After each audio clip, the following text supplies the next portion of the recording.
പ്രിയപ്പെട്ടവരെ, മാനിഫെസ്റ്റേഷൻ അഥവാ സാക്ഷാത്കാരം എന്ന വാക്ക് നമുക്കെല്ലാം സുപരിചിതമാണ്. സാക്ഷാത്കാരം എന്നത് ആഗ്രഹിക്കുന്നത് നേടിക്കഴിഞ്ഞുള്ള മാനസിക അവസ്ഥയാണ്. അഭിമാനം, സന്തോഷം, ആത്മസംതൃപ്തി, ആത്മവിശ്വാസം ഇവയെല്ലാം കൂടിക്കലർന്ന് പറഞ്ഞറിയിക്കാൻ പറ്റാത്ത ഒരു വികാരമാണ് അത്. എന്നാൽ നാം മനസ്സിലാക്കേണ്ട ഒരു പ്രധാന കാര്യം നമ്മുടെ നിലനിൽപ്പിന്റെ 4 അവസ്ഥകളായ ശാരീരികം, മാനസികം, വൈകാരികം, ആത്മീയം എന്നീ തലങ്ങളിൽ സമനില കൈവരിക്കുന്ന ഒരു വ്യക്തിക്ക് ആഗ്രഹ പൂർത്തീകരണം വളരെ എളുപ്പത്തിൽ സാധിക്കും എന്നതാണ്. സ്വയം നിരീക്ഷണത്തിലൂടെയും ആത്മീയ സാധനകളിലൂടെയും നിങ്ങൾക്ക് ഈ കാര്യം മനസ്സിലാക്കാൻ സാധിക്കും.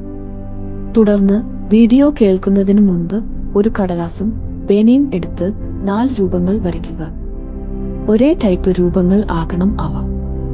4 വൃത്തങ്ങളോ 4 സമചതുരങ്ങളോ ആകാം. ഇനി ഓരോ ചിത്രത്തിലും ശാരീരികം, മാനസികം, വൈകാരികം, ആത്മീയം എന്നീ വാക്കുകൾ എഴുതുക. ഇവ നിങ്ങൾക്ക് ഇഷ്ടമുള്ള ക്രമത്തിലാണ് എഴുതേണ്ടത്.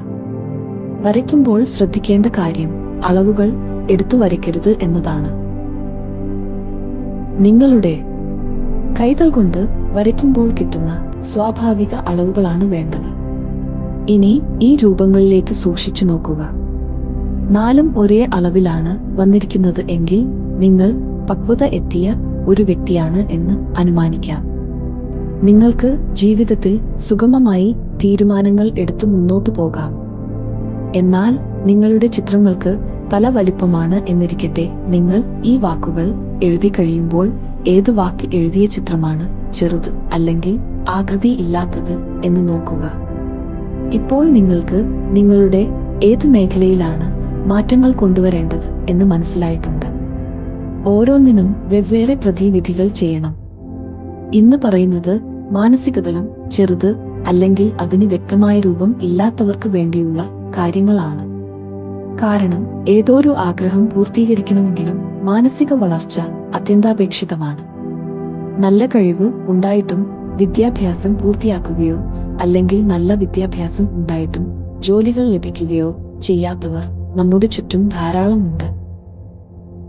ഇതിന്റെ മുഖ്യ കാരണം അവരുടെ മാനസിക തലത്തിലുള്ള വികാസക്കുറവ് മാത്രമാണ്. ഇവർക്ക് ഇനി എന്ത് ചെയ്യണം എന്നതിനെക്കുറിച്ച് യാതൊരു ഗ്രാഹ്യവും ഇല്ല. അവരുടെ ജീവിതത്തിൽ എപ്പോഴും ഒരു അസന്തുലിത അവസ്ഥയാണ്. ഈ അവസ്ഥ മറികടന്നാൽ കുടുംബത്തിനും സമൂഹത്തിനും വേണ്ടി ധാരാളം കാര്യങ്ങൾ ചെയ്യാൻ കഴിവുള്ളവരാണ് ഇവർ. സൈക്കോളജിക്കൽ ആയി പറഞ്ഞാൽ ഇവരിൽ ഒട്ടുമുക്കാൽ പേരും ഏതെങ്കിലും തരത്തിലുള്ള വ്യക്തിത്വ വൈകല്യങ്ങൾ ഉള്ളവരാണ്. ആ കാര്യം ഇവരോ മറ്റുള്ളവരോ തിരിച്ചറിയാതെ പോകുന്നതാണ് പ്രശ്നം. ഇങ്ങനെ ജീവിതത്തിൽ സന്നിഗ്ധ അവസ്ഥ ഉണ്ടാകുമ്പോൾ സമയം പാഴാക്കാതെ തന്നെ ഒരു സൈക്കോളജിസ്റ്റിന്റെ സഹായം തേടണം. അദ്ദേഹം തരുന്ന നിർദ്ദേശങ്ങൾ പാലിക്കുന്നതോടൊപ്പം മനസ്സ് സ്വസ്ഥമാകുന്നതിനു വേണ്ടി ഈ മെഡിറ്റേഷൻ ഉപയോഗിക്കുക. ഇത് കോഗ്നിറ്റീവ് ബിഹേവിയർ തെറാപ്പിയെ ബേസ് ചെയ്തുള്ള ഒരു മെഡിറ്റേഷൻ ആണ്. വളരെ ഫലപ്രദമാണ്. ഈ മെഡിറ്റേഷൻ 90 ദിവസം തുടർച്ചയായി കേൾക്കണം. ഇതിൽ പറഞ്ഞിരിക്കുന്ന കാര്യങ്ങൾ 90 ദിവസം ചെയ്യണം. തീർച്ചയായും നിങ്ങളുടെ മാനസിക ശക്തി വർദ്ധിക്കും, കാര്യക്ഷമത കൂടും, ഉത്സാഹം വർദ്ധിക്കും. നിങ്ങൾക്ക് ക്രമേണ അഭിലാഷങ്ങൾ നേടിയെടുക്കാനും പറ്റും. ഈ മെഡിറ്റേഷൻ എപ്പോൾ വേണമെങ്കിലും ചെയ്യാം. ഓരോ ദിവസവും ചെയ്യുന്നതിന് മുൻപ് പേപ്പർ തിരിച്ചും മറിച്ചും വെച്ച് പല ഭാഗത്തായി ചിത്രങ്ങൾ വരക്കുക. വരക്കുമ്പോൾ പേപ്പറിൽ നോക്കരുത്. അതിനുശേഷം കണ്ണടച്ചുകൊണ്ട് ശാരീരികം, മാനസികം, വൈകാരികം, ആത്മീയം എന്നീ വാക്കുകൾ ഇഷ്ടമുള്ള ചിത്രങ്ങളിൽ എഴുതുക. എഴുതുമ്പോൾ ചിത്രത്തിനുള്ളിൽ തന്നെ വരണമെന്ന് നിർബന്ധം ഇല്ല, അടുത്തു വന്നാൽ മതി. വരച്ചതിനു ശേഷം കണ്ണുകൾ തുറന്നു പുരോഗതി വിലയിരുത്തുക. മാനസിക തലത്തിന് വളർച്ച ഉണ്ടായി എന്ന് ബോധ്യമായാൽ മറ്റു തലങ്ങളും ഒപ്പമെത്തുന്നവരെ മെഡിറ്റേഷൻ തുടരുക. 4 തുല്യമായി കഴിഞ്ഞാൽ നിങ്ങൾ ആഗ്രഹപൂർത്തീകരണത്തിലേക്ക് അടുത്തു എന്ന് മനസ്സിലാക്കുക. അതിനുള്ള ശ്രമങ്ങൾ ഉടനെ നടത്തുക. മെഡിറ്റേഷൻ ആരംഭിക്കാം. സ്വസ്ഥമായി ഒരിടത്ത് ഇരിക്കുക. ശ്വാസം ഉള്ളിലേക്ക് എടുക്കുക. ശ്വാസം പുറത്തേക്ക് വിടുക. ശ്വാസം ഉള്ളിലേക്ക് എടുക്കുക. ശ്വാസം പുറത്തേക്ക് വിടുക. ശ്വാസം ഉള്ളിലേക്ക് എടുക്കുക. ശ്വാസം പുറത്തേക്ക് വിടുക. മെല്ലെ കണ്ണുകൾ അടയ്ക്കുക. നിങ്ങൾ വരച്ച ചിത്രങ്ങളിലെ ഏറ്റവും ചെറുതും രൂപമില്ലാത്തതുമായ നിങ്ങളുടെ മാനസിക തലത്തിന്റെ ചിത്രം മനസ്സിലേക്ക് കൊണ്ടുവരിക. നിങ്ങളുടെ മനസ്സിൽ ഇപ്പോൾ ഒരു അസ്വസ്ഥത തോന്നുന്നു. നിങ്ങൾ ഇങ്ങനെ ചിന്തിക്കുന്നു: എനിക്ക് ഇതുവരെയും ഞാൻ ഉദ്ദേശിച്ച നിലയിൽ എത്താൻ കഴിഞ്ഞിട്ടില്ല. ഞാൻ ഇഷ്ടപ്പെടുന്ന എത്രയോ കാര്യങ്ങൾ ഉണ്ട്, പക്ഷേ എനിക്ക് എൻ്റെ പരീക്ഷകൾ പാസ്സാകാൻ പറ്റുന്നില്ല. എൻ്റെ ഇന്റർവ്യൂകളിൽ നന്നായി പെർഫോമൻസ് നടത്താൻ പറ്റുന്നില്ല. എന്തുകൊണ്ടാണ് ഭാവിയെക്കുറിച്ച് എനിക്ക് വ്യക്തത ഇല്ലാത്തത്? എൻ്റെ ഒപ്പം ഉള്ളവരെല്ലാം ഈ പരീക്ഷകൾ പാസ്സായി വിവിധ ജീവിത അന്തസ്സുകളിൽ പ്രവേശിച്ചു. ഇങ്ങനെ പോയാൽ എൻ്റെ ഭാവി ഇരുളഞ്ഞതായി തീരും. അത് പാടില്ല. എനിക്ക് ഒരു ജീവിതമേ ഉള്ളൂ. അതെനിക്ക് അന്തസ്സായി ജീവിക്കണം. എൻ്റെ കാര്യങ്ങളിൽ തീരുമാനം എടുക്കേണ്ടത് ഞാനാണ്. തീർച്ചയായും എനിക്ക് അത് സാധിക്കും. എല്ലാ കാര്യങ്ങളിലും മറ്റുള്ളവരെ ആശ്രയിക്കുന്ന എൻ്റെ സ്വഭാവം ഞാൻ മാറ്റും. എനിക്ക് ആത്മാഭിമാനമുണ്ട്, അന്തസ്സുണ്ട്. എനിക്ക് സ്വന്തമായ ജോലിയും വരുമാന മാർഗവും ഉണ്ടായിത്തീരൂ. എൻ്റെ ആവശ്യങ്ങൾക്ക് വേണ്ടി ഞാൻ ഇനി മറ്റുള്ളവരുടെ മുൻപിൽ കൈനീട്ടില്ല. ഞാൻ തന്നെ ജോലി ചെയ്ത് അതുണ്ടാക്കും. ഇപ്പോൾ നിങ്ങൾ മനസ്സുകൊണ്ട് ഒരു പേനയും കടലാസും എടുക്കുക. അതിൽ നിങ്ങൾ ചെയ്യാൻ ഇഷ്ടപ്പെടുന്ന കാര്യങ്ങളുടെ ഒരു ലിസ്റ്റ് തയ്യാറാക്കുക. നിങ്ങൾക്ക് ചെയ്യാൻ ആഗ്രഹമുള്ള പല കാര്യങ്ങൾ ഇപ്പോൾ മനസ്സിലേക്ക് വരുന്നുണ്ട്. അവ കടലാസിലേക്ക് എഴുതുന്നതായി സങ്കൽപ്പിക്കുക. ഒരുപക്ഷെ സർക്കാർ ജോലി ആവാം, അല്ലെങ്കിൽ അധ്യാപകൻ, ഡ്രൈവർ, കൃഷിക്കാരൻ, ബിസിനസ്മാൻ, ഇങ്ങനെ എന്തുമാകാം. നിങ്ങൾ എഴുതിയ ആ ലിസ്റ്റിലേക്ക് ഒന്നൂടെ മനസ്സ് കൊണ്ടുപോകുക. ഈ എഴുതിയതിൽ വച്ച് ഏറ്റവും ഇഷ്ടമുള്ളത് ഏതാണെന്ന് ചിന്തിക്കുക. തുടർന്ന് ഒരു മുൻഗണനാക്രമത്തിൽ ആ ചിന്തകളെ ഒന്ന് അടുക്കി വയ്ക്കുക. ഇനി ഏറ്റവും മുൻപിൽ വന്ന 2-3 കാര്യങ്ങളെക്കുറിച്ച് ചിന്തിക്കുക. ഓരോന്നിൻ്റെയും നല്ലതും ചീത്തയുമായ കാര്യങ്ങൾ നിങ്ങൾ ചിന്തിക്കുന്നു. നിങ്ങൾ ഇങ്ങനെ മനസ്സിൽ പറയുന്നു: ഞാൻ ഇനി ഒഴികഴിവുകൾ പറയില്ല. ഇതിൽ എന്തെങ്കിലും ഒരു കാര്യം എനിക്ക് തീരുമാനിച്ചേ പറ്റൂ. നിങ്ങൾ ചെയ്യാൻ ഉദ്ദേശിക്കുന്ന കാര്യം തീരുമാനിച്ച് ഉറപ്പിക്കുന്നു. അത് ഒരുപക്ഷെ ജോലിക്ക് വേണ്ടി മത്സരപരീക്ഷ പരിശീലനത്തിൽ പങ്കെടുക്കും എന്നതാവാം, അല്ലെങ്കിൽ കൃഷിയോ ബിസിനസ്സോ ചെയ്യാൻ തുടക്കം കുറിക്കുന്നതിനെ കുറിച്ചാവാം. തുടർന്ന് ഇങ്ങനെ ചിന്തിക്കുന്നു: പരിശീലനത്തിനുള്ള കോച്ചിംഗ് സെന്റർ എനിക്ക് അടുത്തുണ്ട്. അവിടെ മികച്ച പരിശീലനമാണ് നൽകുന്നത്. പങ്കെടുക്കുന്ന എല്ലാവർക്കും ജോലി ലഭിക്കുന്നുണ്ട്. എനിക്കും തീർച്ചയായും ലഭിക്കും. ഞാനും പരീക്ഷകളിൽ പാസ് ആകും. ബിസിനസ് തുടങ്ങുന്നവർ ഇങ്ങനെ ചിന്തിക്കുക: ഇപ്പോൾ സംരംഭകർക്ക് സർക്കാർ എല്ലാ പിന്തുണയും നൽകുന്നുണ്ട്. എനിക്ക് ഇത് നല്ല അവസരമാണ്. ഞാൻ അതിനുള്ള പരിശീലനത്തിൽ ചേർന്ന് ആവശ്യമായ അറിവുകൾ നേടും. പുതിയ സംരംഭം തുടങ്ങും. അതുവഴി എനിക്കും സമൂഹത്തിനും ഗുണമുണ്ടാകും.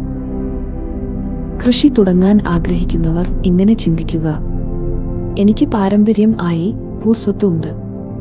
അത് തരിശായി കിടക്കുന്നു. ഞാൻ ശാസ്ത്രീയ കൃഷി പരിശീലനങ്ങളിൽ പങ്കെടുത്ത് ആ ഭൂമിയെ നല്ല ഫലഭൂയിഷ്ഠമായ പ്രദേശമാക്കും. അതുവഴി ലഭിക്കുന്ന ഉൽപ്പന്നങ്ങൾ എനിക്കും സമൂഹത്തിനും ഉപകരിക്കും. ഇങ്ങനെ അനുയോജ്യമായ തീരുമാനങ്ങൾ മറ്റു മേഖലയിലുള്ളവരും എടുക്കുക.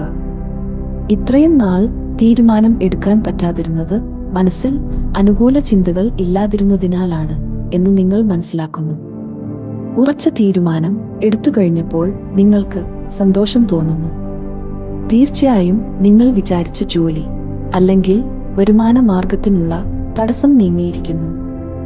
ഇനി ഈ കാര്യങ്ങളെ എങ്ങനെ പ്രായോഗികമാക്കാം എന്ന് നിങ്ങൾ ചിന്തിക്കുന്നു. ആ കാര്യങ്ങൾ കൂടുതൽ വ്യക്തതയോടെ പ്ലാൻ ചെയ്യുന്നു.